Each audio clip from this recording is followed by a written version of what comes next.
Hello,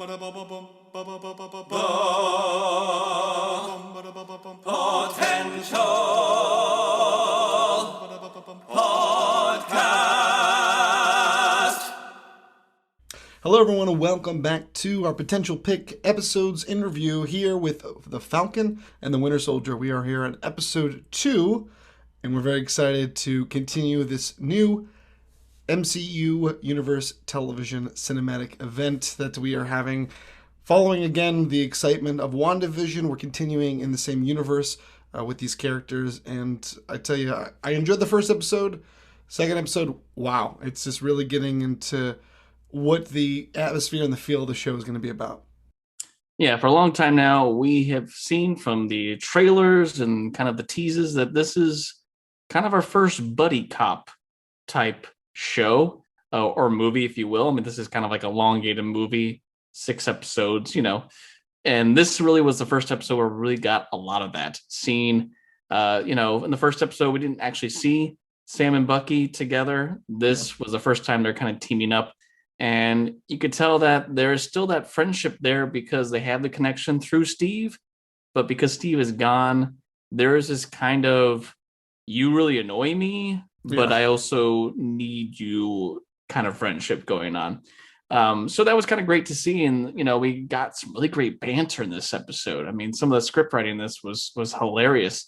Just the two of them kind of arguing, and especially a sequence where they were kind of going through this kind of warehouse area to sneak up on some of our new kind of villains with the masks. Some of the stuff they were saying to each other was just so funny because you can tell they're both a little competitive in terms of who's really the better hero here, or who's better at stealth. Where there's this great exchange where he's like, "Oh, hello, hi, how are you? How's it going?"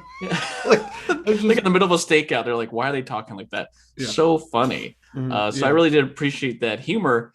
And it really was a pretty, again, we had that great first sequence with the Falcon. This was a great sequence. We saw a lot of the trailers, this kind of truck heist chase where the Falcon and the Winter Soldier were fighting off some of these flag smashers, I guess is what they're called, with the, again, the mask. But they weren't alone this time, were they? No, they were joined by, we got a little hint. I think we were all kind of really wondering who the heck this new Captain America was. And we start the episode off with kind of not really a backstory, but a little bit of intro in this character, John Walker, Johnny Walker. And he is donning the mantle of Captain America. And you see right away that he is not taking this lightly. He realizes these are big shoes to fill, but he wants to do this job because he wants to help people. And so we see a little backstory with his little partner, Crime Hoskins, and he's got his girlfriend there. So there's a little bit of very similar to Captain America's origin. He's got his buddy. He's got the love of his life. So we are introduced to him, and of course he kind of comes on the scene, and of course Bucky and Sam are having trouble here, and he swoops in with his mighty shield to save the day. And of course he doesn't really end up well, and he ends up getting his butt handed to him as well. So I thought was something that was unique was we kind of assumed that maybe he's just an actor, maybe just a figurehead, like he doesn't. But he really is he's a proper soldier. They definitely reveal that he did time in the Afghanistan kind of Iraq war, and he's kind of a war hero. He's got cool medals, and they show a cool sequence of him actually training with the shield, which just from the type of fighting we've seen with Steve Rogers, it always seemed that he kind of was better at that because he had the super strength. But this guy, who we don't know or hasn't been confirmed yet, has any kind of more powers than a usual human would. He was handling that shield really well, throwing it around, tossing it. So that was some really cool action to see. But the thing that he does not have, though, is he doesn't really have that same heart that Steve does. No, he comes off very at first kind of humble, like, "Oh, I'm in this mantle," but then he has a lot of these little lines that he's kind of very stuck up, very snooty. And even the line when he's on the truck and he's like, "Don't get in my way." Like it doesn't come off. And I think that was the big thing that in Captain America, this super soldier serum that Erskine had created was to kind of enhance not just your abilities as a human, but also your personality. And Steve was this very humble little guy that just wanted to stick up for, against bullies. And he, even though he had everything going against him, he still was trying because he was fighting what was right.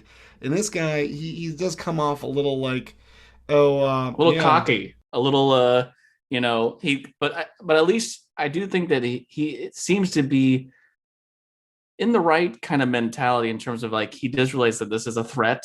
I want to help you guys, yeah, and we are here mandated to do that. So don't see us as also competition. See us as allies you can use.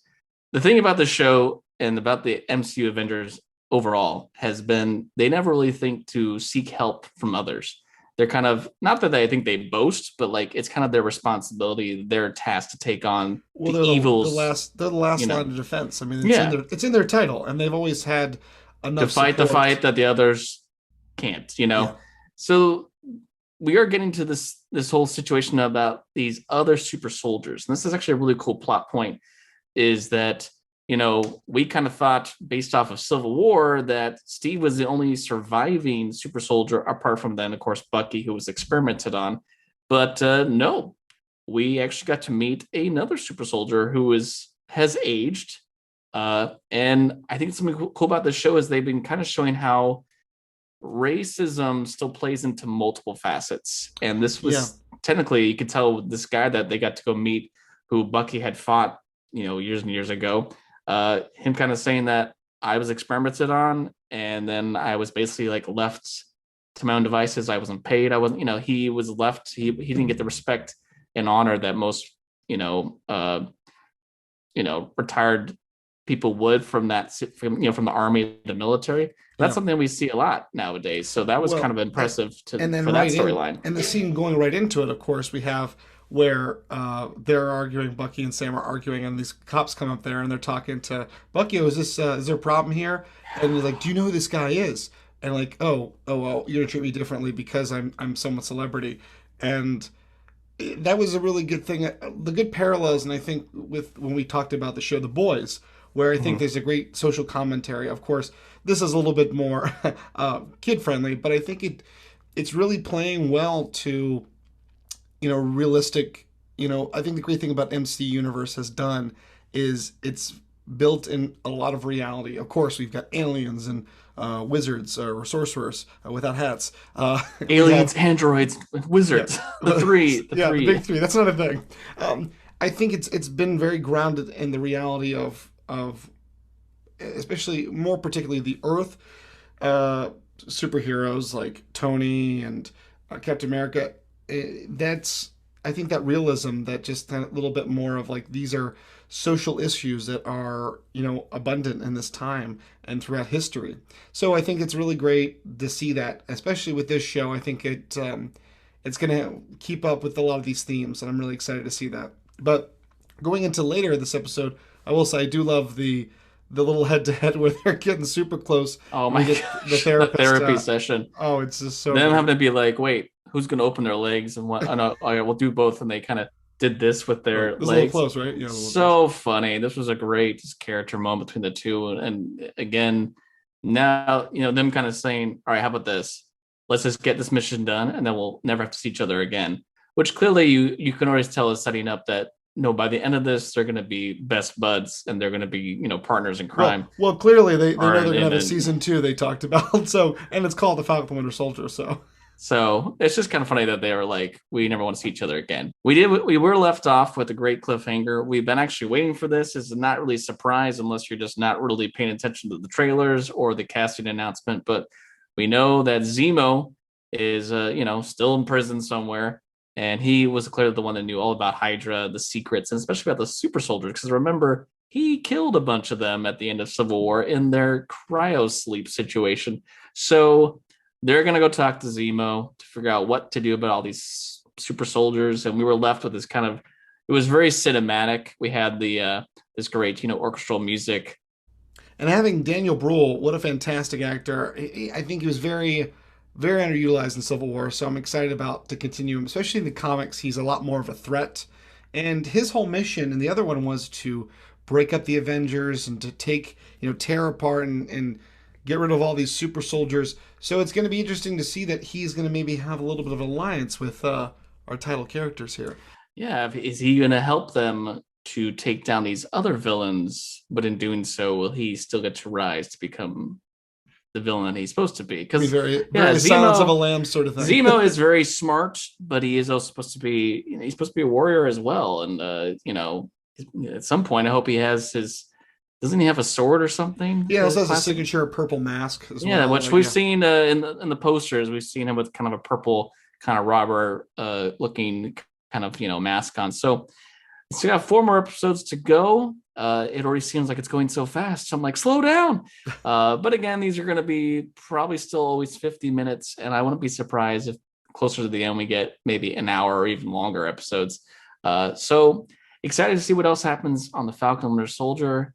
I know the next week will be an exciting episode. I'm sure we'll get a lot of Zemo action in that. So stay tuned for another weekly review coming up next week. But we want to hear your thoughts. What do you Yeah. guys think of this episode titled The Star-Spangled Man, about John Walker, theories about these flag smashers, and about the ongoing bromance that is the Falcon and the Winter Soldier? Sam and Bucky, just so adorable. These two, so funny. So yeah, we can't wait to be back next week with another weekly episode review. Till next time, I'm Chris. And I'm Taylor. And we are the Potential Podcast. Dun, dun, dun, dun.